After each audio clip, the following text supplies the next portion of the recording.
ತರುವಿನ ನೆರಳು ಕೊಡುವಂತ ಸುಖವು ಕೊಡುವನು ಕೃಪೆಯ ದಿನವು. ಸ್ಥಿರ ಇರುವ ಮನ ಎನಗಿರಲಿ ಶರಣಾಗತಿ ಎಂದು ಬರಲಿ. ಭಗವಂತನ ಪ್ರಿಯ ಮಗನಿವನ ಸಾರಿ ಬದುಕು ಇರಲಿ.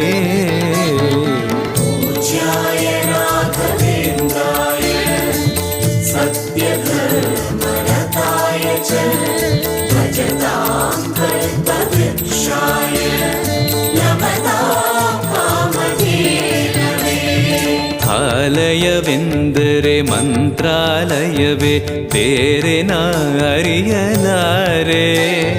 ರಾಜನು ಎಂದರೆ ಶ್ರೀ ಗುರುರಾಜನೇ ಮತ್ತು ನಾ ತಿಳಿಯಲಾರೆ. ಆಲಯವೆಂದರೆ ಮಂತ್ರಾಲಯವೇ